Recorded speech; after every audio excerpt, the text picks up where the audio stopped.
Dear students, how are you all? I think, hope you all are well. By the grace of Almighty Allah, I am also well. Though, because of coronavirus epidemic, we all have to stay home, but we cannot shake off our studies. That's why our Srishti Academic School arranges online class, and you all are welcome to our online class of Srishti Academic School. Today, I will discuss with you a very important and very easy topic of our SSC syllabus, that is tech question. I hope you all know what is tech question because কারণ আমরা আমাদের শ্রেণীকক্ষে tag কোশ্চেনের উপর basic class নিয়েছি, তারপরে তোমাদেরকে আরেকটু অ্যাডভান্স বোঝার জন্য আজকে এই ক্লাসের আয়োজন করা হয়েছে। তো যদি বলা হয় ট্যাগ কোশ্চেন কি, what is tag question, then I will say to you that when a speaker adds an extra question at the end of his statement for giving stress of that information is called a tag questions. That means tag question হলো একটা বিশেষ ধরনের প্রশ্ন যা কোনো বক্তা তার বক্তব্যের শেষে তার বক্তব্যের উপর গুরুত্ব বা জোর দেওয়ার জন্য ব্যবহার করে থাকেন। That's all. তো এটা হচ্ছে ট্যাগ কোশ্চেনের সংজ্ঞা। আমরা এখানে একটা গুরুত্বপূর্ণ কথা প্রথম থেকে একটু বলি, বোর্ডে তোমাদের সুবিধার্থে একটু লিখে রাখছি আগে থেকে। সেটা হলো যে আমরা জানি ট্যাগ কোশ্চেন, আসলে ট্যাগ কোশ্চেনটা কি সংজ্ঞাটা বলে ফেললাম, কিন্তু একটা গুরুত্বপূর্ণ কথা হচ্ছে দেখো যে ট্যাগ কোশ্চেন, ট্যাগ অর্থ কি জুড়ে দেওয়া, আর কোশ্চেন মানে হচ্ছে প্রশ্ন। তার মানে ট্যাগ কোশ্চেন অর্থ কি দাঁড়ালো, জুড়ে দেওয়া প্রশ্ন। বুঝে বললাম যুক্ত করা। দেখো এখানে আমি একটা এক্সাম্পল লিখেছি, সেটা হচ্ছে বার্ডস ক্যান ফ্লাই, শেষে আরেকটা অংশ দেওয়া আছে কান দে।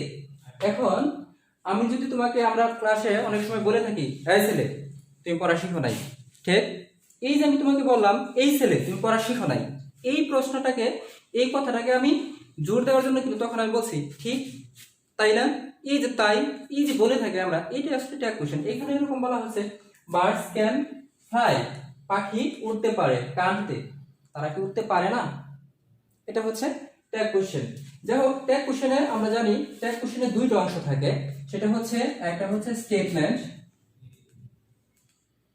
একটা হচ্ছে স্টেটমেন্ট। যে অংশটা দেওয়া থাকে সেই অংশটাকে আমরা সাধারণত কি বলে থাকি, স্টেটমেন্ট।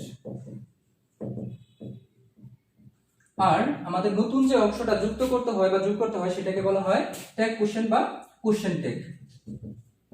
এখন তোমরা যদি বলো ট্যাগ কোশ্চেন বা কোশ্চেন ট্যাগ, নো প্রবলেম, দুইটাই কারেক্ট। একটা হচ্ছে ব্রিটিশ ফর্ম, একটা হচ্ছে আমেরিকান ফর্ম। কেউ কোশ্চেন ট্যাগ বলে, কেউ ট্যাগ কোশ্চেন বলে থাকে।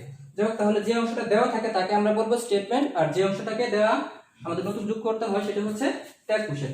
এখন কথা হলো যে অনেক রুলস তোমরা বইয়ের মধ্যে পাবা, 30, 32, 40, 50, 60 এরকম অনেক রুলস পাবা।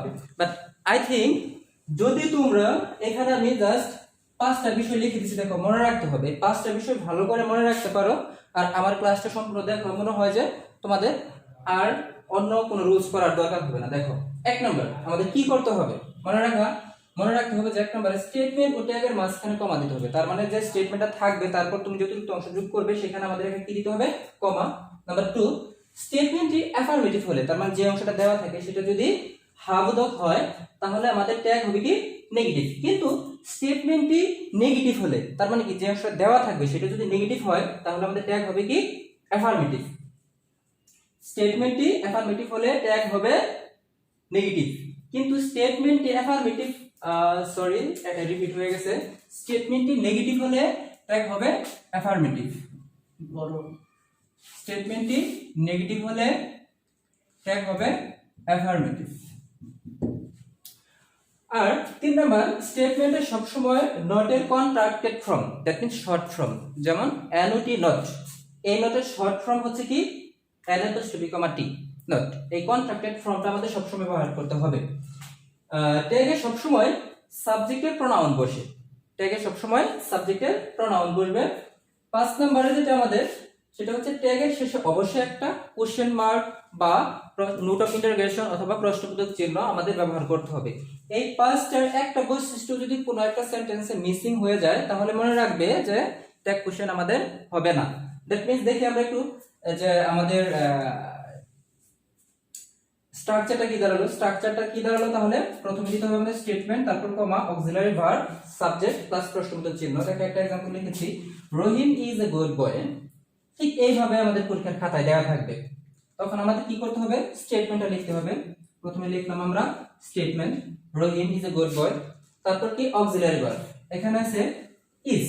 আচ্ছা, অক্সিলারি ভার্ব এখানে আছে ইজ, তার মানে কি নট নাই, আমাদেরকে নট দিতে হবে। 2 নম্বরে দেখো আমি বলেছিলাম স্টেটমেন্ট অ্যাফার্মেটিভ হলে ট্যাগ হবে নেগেটিভ, এবং স্টেটমেন্টটি নেগেটিভ হলে ট্যাগ হবে কি অ্যাফার্মেটিভ। দ্যাট মিন্স নো বা নট থাকলে উঠে যাবে, আর না থাকলে দিতে হবে এই সেন্টেন্সে তো নট নেই, সো আমাদের কি দিতে হবে? নট। তাহলে কি আমরা ইজ নট দিব না, শর্ট ফর্ম ইজন্ট দিলাম, ইজন্ট। এবং তারপর বলা হচ্ছে সব সময় স্টেটমেন্টের সাবজেক্টের প্রোনাউন, এখানে আছে রহিম, রহিমের প্রোনাউন কি হি। তো হয়ে গেল আমাদের কি tag question, Rahim is a good boy ছিল, সেটা আমাদের ট্যাগ কোশ্চেন কি হয়ে গেল? ইজন্ট হি। এখন তোমাদের আমি এখানে একটা গুরুত্বপূর্ণ কথা বলি, সেটা হচ্ছে দেখো যে বলছে এখানে স্টেটমেন্ট অ্যাফার্মেটিভ হলে ট্যাগ হবে নেগেটিভ। তার মানে আমাদের যদি সেন্টেন্সে, জাস্ট তোমরা একটু লক্ষ্য করো, যদি আমাদের সেন্টেন্সে হ্যাভ থাকে, সে হ্যাভ, তাহলে নিঃসন্দেহে আমরা কি লিখবো? Haven't, have not. কিন্তু আমরা বলছি কি লিখতে হবে আমাদের? কন্ট্রাক্টেড ফর্ম বা শর্ট ফর্ম, তাহলে আমাদের কি হয়ে যাবে? হ্যাভন্ট। ঠিক এরকম ভাবে প্রত্যেকটা ভার্বই হবে। কিন্তু আমাদের 4টা ভার্ব আছে অক্সিলারি ভার্ব, যে 4টা ভার্ব আমাদের মাথায় রাখতে হবে। সেই 4টা ভার্ব কোনটা? সেটা হচ্ছে 4টা ভার্বের মধ্যে যদি বলি আমরা am, তাহলে এটা হবে নেগেটিভ হচ্ছে am not, নিঃসন্দেহে। এটা শর্ট ফর্ম কি হওয়ার কথা? তাহলে amont, আসলে তা না, তা না হয়ে আমাদের কি হবে? ain't অথবা aren't। এখন বলতে পারো স্যার আমি ain't অথবা aren't যদি ain't ব্যবহার করি, তাহলে আমি বলবো আসলে ain't ইনফর্মাল আর স্পোকেন ইংলিশে বেশি ব্যবহৃত হয়, বাট aren't ফর্মাল ইংলিশে বেশি ব্যবহৃত হয়। তুমি সেক্ষেত্রে তোমরা যে কোনোটা ব্যবহার করতে পারো। আরেকটা যেটা আছে সেটা হচ্ছে তোমার shall, এটা হবে কি নেগেটিভ হচ্ছে shall not, বাট যদি আমরা এটাকে কন্ট্রাক্টেড নিয়ে আসি তাহলে কি হবে? shan't, মাথায় রাখতে হবে। তারপর আছে will, এটা নেগেটিভ হচ্ছে will not, বাট যদি আমরা শর্ট করে নিয়ে আসি তাহলে এটা হবে কি won't।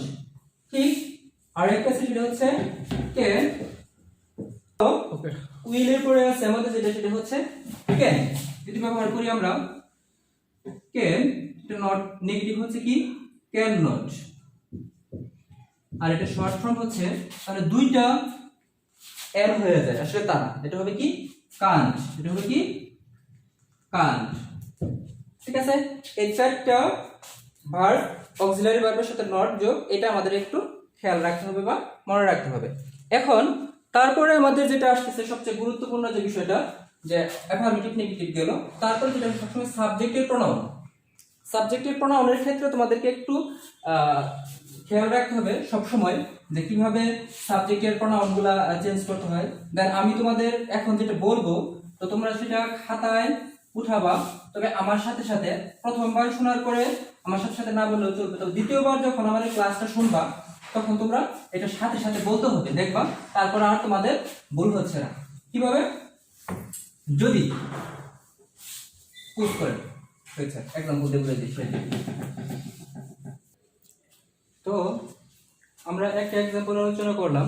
তো এখন আসলে যে এই আমি যেটা বলছিলাম যে নাউনের প্রোনাউন সবচেয়ে গুরুত্বপূর্ণ বিষয়। এই নাউনের প্রোনাউন বলতে আমরা এখন এই নাউনের প্রোনাউনের জন্যই মূলত যত রুলস, আসলে আমরা সেখানে রুলস অনুযায়ী পড়বো না, আমরা एग्जांपल পড়বো এবং রুলসটা বুঝবো।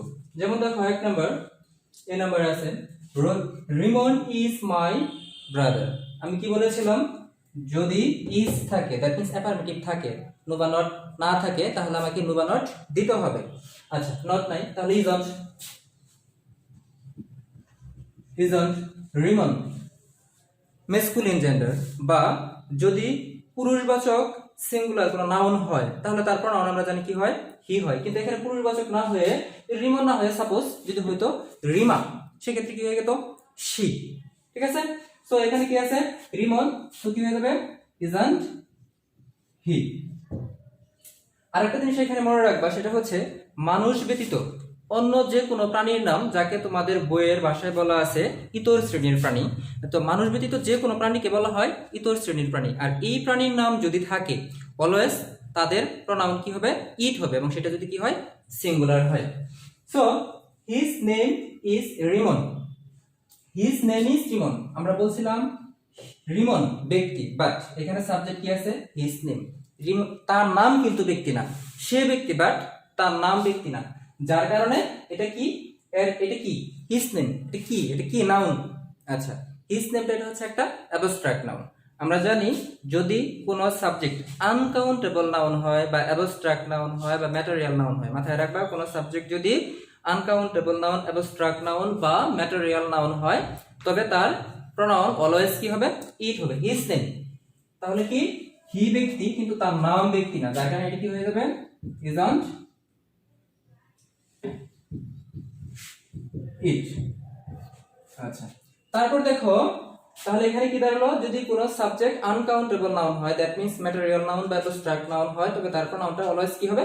ইট হবে। তারপরে যেটা আছে, I along with my sisters went দেয়ার।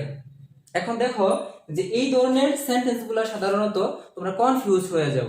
নিয়ম কিন্তু সবে, এখানে অক্সিলারি ভার্ব আছে, নট হবে, কিন্তু আমাদের এখানে সাবজেক্টের প্রোনাউনটা আইডেন্টিফাই করতে একটু প্রবলেম হয়। দেখো সেক্ষেত্রে মনে রাখবে এখানে একটা আমাদের সাবজেক্ট ভার্ব এগ্রিমেন্টেড রুলস আছে, যেটা সেটা হচ্ছে যদি as well as, along with, accompanied by, together with, and not এগুলা দ্বারা যদি একাধিক সাবজেক্টকে যুক্ত করা হয়, সেক্ষেত্রে প্রথম সাবজেক্ট অনুযায়ী আমাদের অলওয়েজ ভার্ব হয় এবং তার প্রোনাউনটাও প্রথম সাবজেক্টের হবে। I along with my sisters, তাহলে এখানে মূল সাবজেক্ট কোনটা দ্বারা আছে? নিঃসন্দেহে I, সো আমাদের প্রোনাউন কি হয়ে যাবে? I along with my sisters went there. When পুরো পাস্ট ফর্ম নেগেটিভ করতে হবে, তাহলে নেগেটিভ পার্সন যদি অক্সিলারি ভার্ব না থাকে, আমাদের কি দিতে হয়? do not, does not, মানে don't, doesn't বা didn't। সো এখানে কি হয়ে যাবে? এটা didn't I। Okay, I have few books or I have few books, যাই বলো।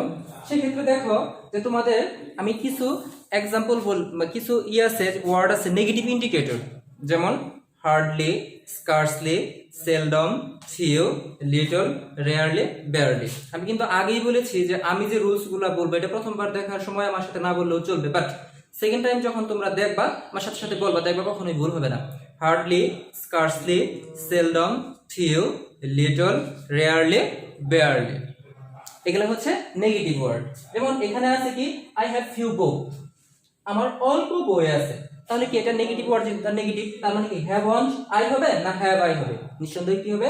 Have I. কি হবে? হ্যাভ আই, কারণ ফিউ হচ্ছে নেগেটিভ। এখন এইখানে বলতে পারো তোমাদের যেটা কনফিউজ হয় एग्जाम হলে, বেশ কয়েকটা বোর্ডে আসছে একটা কোশ্চেন, সেটা হচ্ছে যদি এই সেন্টেন্সটা এইটা না থেকে এরকম থাকতো, যে আই হ্যাভ এ ফিউ বুক না থেকে যদি থাকতো আই হ্যাভ এ ফিউ বুক, এটা হতে পারতো ফিউ বুক না হয়ে। সেক্ষেত্রে কি হইতো? দেখো এখানে ছিল ফিউ আর এখানে হচ্ছে এ ফিউ।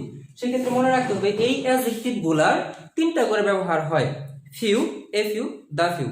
ফিউ নেগেটিভ, মানে কদাচিৎ, নাই বললেই চলে, বাট এ ফিউ অল্প পরিমাণ আছে, বাট দা ফিউ কি? যা আছে তার সম্পূর্ণকে বোঝানোর জন্য বলা হয় দা ফিউ। সে কথার কথা মনে করো যে তোমার ফ্রেন্ড তোমার কাছে টাকা ধার চাইলো, তুমি বললা আমার কাছে অল্প টাকা আছে, মানে নাই বললেই চলে, ও মানতেছে না। তুমি তখন বললাম যে আই হ্যাভ এ ফিউ মানি, আমার কাছে কিছু টাকা আছে, মানে আছে বাট দেওয়া যাবে না, এই পরিমাণ আছে। এখন তুমি খেয়াল করো, যদি এরকম হয় যে তাও মানতেছে না তোমার ফ্রেন্ড, তুমি কি বলবা? এই যে দেখো আমার কাছে এই অল্প পরিমাণ টাকা আছে, তার মানে কি টাকাটা বের করে দেখাবা, তখন হয়ে যাবে দা ফিউ। তার মানে ফিউ হচ্ছে অ্যাফার্মেটিভ, ফিউ হচ্ছে নেগেটিভ, এ ফিউ হচ্ছে অ্যাফার্মেটিভ এবং দা ফিউ হচ্ছে কি? অ্যাফার্মেটিভ। যার কারণে যদি আই হ্যাভ এ ফিউ বুক যদি হইতো, তাহলে আমাদের তখন কোশ্চেনটা কি হয়ে যেত? এটা হ্যাভ নট বা হ্যাভন্ট আই। ওকে, দেন তাহলে এরকম এ ফিউ বা এ লিটল বা দা লিটল হইলে অ্যাফার্মেটিভ, আর শুধু ফিউ বা লিটল হইলে নেগেটিভ। তারপর আসি আমরা আরেকটা সেন্টেন্স লিখেছি আমি, they are doing their best but it is not legal. এখন একটা জিনিস খেয়াল করো যে এখানে দুইটা ক্লজ আছে, এই দুইটা সেন্টেন্সেই দুইটা ক্লজ আছে। এখন এই যে দুইটা সেন্টেন্স দুইটা ক্লজ আছে, ট্যাগ কোশ্চেন সাধারণত দুই রকমের পরীক্ষায় আসে, একটা হচ্ছে আইসোলেটেড ট্যাগ আর একটা হচ্ছে তোমার প্যাসেজ বেসড ট্যাগ। আমাদের পরীক্ষায় বর্তমানে প্যাসেজ বেসড ট্যাগগুলো, সেক্ষেত্রে আমাদের সেন্টেন্সগুলো অফেন কমপ্লেক্স সেন্টেন্সে হয়। আর কমপ্লেক্স সেন্টেন্সের ট্যাগ যদি হয়, সবসময় মনে রাখবা প্রিন্সিপাল ক্লজ, যেই সেন্টেন্সে কোনো সাবঅর্ডিনেট কনজাংশন আছে সেক্ষেত্রে প্রিন্সিপাল ক্লজ অনুযায়ী হয়। কোঅর্ডিনেট কনজাংশন থাকলে পরে কিন্তু হবে না। সাবঅর্ডিনেট কনজাংশন এবং কোঅর্ডিনেট কনজাংশন তোমাদেরকে আমি একটু বলে দিচ্ছি, এন্ড, বাট, অর, ইয়েট, এগুলো হচ্ছে কোঅর্ডিনেট কনজাংশন। এই কোঅর্ডিনেট কনজাংশন গুলো থাকলে পরে কিন্তু না, কিন্তু শুধুমাত্র প্রিন্সিপাল ক্লজ অনুযায়ী হবে যদি আমাদের সাবঅর্ডিনেট ক্লজ থাকে। যেমন ধরো এখানে আছে if you come I shall go, আর এখানে আছে they are doing their best but it is not legal. এখানে দুইটাই প্রিন্সিপাল ক্লজ, তার মানে তুমি সেটা দিয়ে করতে পারো। বাট এখানে আছে কি if you come I shall go, তুমি যদি আসো আমি যাব। এখন দেখো এখানে কোনটা প্রিন্সিপাল ক্লজ, কোনটা আই শ্যাল গো, তার মানে কি আমাদের কি করতে হবে, এই আই শ্যাল গো অনুযায়ী করতে হবে। আগেরটাও তুমি ইট ইজ নট লিগাল অনুযায়ী করতে পারো, তাহলে এটা কি হবে ইজ ইট, আর এটা কি হবে শান্ট আই। কিন্তু একটা জিনিস পরেরটা খেয়াল করো, যদি একই সেন্টেন্স, এখন দেখো এখানে আছে that he is honest is known to all, is known to all, এখন is দুইটা ভার্ব আছে, তুমি বলবা এখানে কি সাবঅর্ডিনেট কনজাংশন আছে, দেখো তো নাই। সাবঅর্ডিনেট কনজাংশন যদি না থাকে সেক্ষেত্রে মনে করবা যে আমাদের কি করতে হবে, শেষের সাবজেক্ট এবং ভার্ব অনুযায়ী করতে হবে। আগেরটার মধ্যে সাবঅর্ডিনেট কনজাংশন ছিল if, তার মানে এই অংশ দ্বারা আমাদের করা যাবে না, অন্য অংশ দ্বারা করতে হবে। এটার মধ্যে কি আছে, নাই। সো এখানে সাবজেক্ট হচ্ছে that he is honest, এই পুরো ফ্রেজটাই হচ্ছে সাবজেক্ট, আর ভার্ব হচ্ছে is, অক্সিলারি ভার্ব হচ্ছে কি is, তার মানে কি হবে isn't। আর এত বড় ফ্রেজ বা ক্লজ মনে রাখতে হবে, এখানে তোমাদের নিয়ম কোনটা হচ্ছে, সেটা হচ্ছে কোন সেন্টেন্সের সাবজেক্ট যদি ইনফিনিটিভ, জেরান্ড বা পার্টিসিপল হয় তাহলে তার প্রোনাউন অলওয়েজ ইট হবে। ইনফিনিটিভ, জিরান্ড বা পার্টিসিপল হয় তাহলে অলওয়েজ তার প্রোনাউন কি হবে, ইট। যেমন যদি তোমাকে আমি বলতাম reading newspaper is a good habit, তখন আমাদের ট্যাক্সন কি হয়ে যেত isn't it, because reading newspaper subject হচ্ছে কি এই জিরান্ড, যার কারণে এটা কি হয়ে গেল ইট। ঠিক এরকম দ্যাট হি ইজ অনেস্ট একটা ফ্রেজ, একটা সাবজেক্ট, যার কারণে এর প্রোনাউন হবে কি ইট, ইজন্ট ইট। আচ্ছা, তারপর এভরিবডি ওয়াজ প্রেজেন্ট। এখন এইখানে খেয়াল করো, এভরিবডি মনে রাখবা everybody, everyone, somebody, someone, nobody, no one, none. That means যদি ব্যক্তি বোঝায়, এ অল এভরি প্লাস ব্যক্তি থাকে এবং নাউন থাকে, তবে তারপর নাউন হবে কি অলওয়েজ দে। কিন্তু যদি এ অল এভরি প্লাস ব্যক্তি না হয়ে বস্তু হয়, যেমন everything, something, anything, nothing, everything, something, anything, nothing যদি থাকে, থিং থাকলে আমাদের মনে রাখতে হবে সেটা বস্তু, দ্যাট মিন্স তারপর নাউনটা কি হবে অলওয়েজ ইট হবে। সো এখানে আসে আমরা যে এভরিবডি ওয়াজ প্রেজেন্ট, তাহলে এভরিবডি প্রোনাউন নিঃসন্দেহে দে হবে। এখন আমাদের ট্যাগ কোশ্চেন সাবজেক্ট দে হয়, এখানে আছে ওয়াজ, দের সাথে কখনো ওয়াজ হয় না, হবে না। সো আমাদের এটা কি হয়ে যাবে, দের সাথে কি হয় ওয়্যার, তার মানে আমরা কি দেব এখানে ওয়্যারন্ট দে, তখন কি হয়ে যাবে ওয়্যারন্ট দে। তারপরে আসি আমরা যে সিঙ্গেল এক্সপ্রেশন থাকে অনেক সময় এক্সক্লেমেটরি সেন্টেন্সগুলোতে। এক্সক্লেমেটরি সেন্টেন্সগুলোতে কি থাকে, সিঙ্গেল এক্সপ্রেশন। এক্সক্লেমেটরি সেন্টেন্স হলে সাবজেক্ট প্লাস ভার্ব থাকে, আমরা জানি সাধারণ নিয়ম। বাট সিঙ্গেল এক্সপ্রেশন যেমন how nice, what a great idea, মানে সাবজেক্ট নাই ভার্ব নাই, যদি এরকম থাকে, অথবা যদি কোনো ইন্টারজেকশন থাকে, ইন্টারজেকশনগুলো মনে আসতো, ইন্টারজেকশন হচ্ছে কি হুররা, এলাস, এগুলো হচ্ছে আমাদের মেসি, এগুলো হচ্ছে ইন্টারজেকশন। এই ইন্টারজেকশনগুলো যদি থাকে তবে, বা সিঙ্গেল এক্সপ্রেশন থাকে, তবে আমাদের সব সময় তাদের ট্যাক্সন কি হবে ইজন্ট ইট, তখন তাদের ট্যাক্সন কি হবে ইজন্ট ইট। তাহলে হাউ নাইস থাকে কি হবে ইজন্ট ইট, অথবা what a nice idea isn't it. আচ্ছা, তারপরে আসি আমাদের এখানে পাশে আরেকটা আমি লিখেছি, সেটা হচ্ছে ম্যান ইজ মর্টাল। এখন তুমি ট্যাগ কোশ্চেন করবা, তুমি বলবা যে ইজন্ট দিবা, ম্যানের প্রোনাউন কি দিবা, ম্যান তো পুরুষ মানুষকে বোঝায় বা স্ত্রী মানুষ বা নারী সবাইকে বোঝায়। এখন তুমি কি করবা, না আসলে যদি আমাদের কমন জেন্ডার কখনো সাবজেক্ট হয়, এটা মাথায় রাখতে হবে, কমন জেন্ডার যদি সাবজেক্ট হয় তবে অলওয়েজ তাদের প্রোনাউনটা কি হয়ে যাবে হি হয়ে যাবে। সেক্ষেত্রে আমরা বলতে পারি ম্যান, টিচার, স্টুডেন্ট, ডক্টর, হ্যাঁ, এরা যদি কখনো সাবজেক্ট হয় তবে তাদের প্রোনাউনটা কি হয়ে যাবে অলওয়েজ হি। তাহলে এটা কি হবে ইজন্ট হি। এখন তোমাদের আরো কিছু এক্সাম্পল আমি দিতে চাই।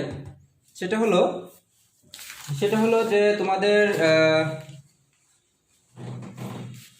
পরবর্তী ক্লাসের জন্য রেখে দিলাম এক্সাম্পলগুলো, যেগুলো আরো অ্যাডভান্স আছে, যেগুলো যদি পসিবল হয় পরবর্তী ক্লাসে ইনশাআল্লাহ তোমাদের যেগুলো আরো অ্যাডভান্স আছে সেই সমস্ত ক্লাসগুলো এক্সাম্পলগুলো দিয়ে তোমাদের আরো বুঝিয়ে দেব। তো সেই পর্যন্ত সবাই বাড়িতে থাকো, সুস্থ থাকো। ওকে, আল্লাহ হাফেজ, ধন্যবাদ সবাইকে।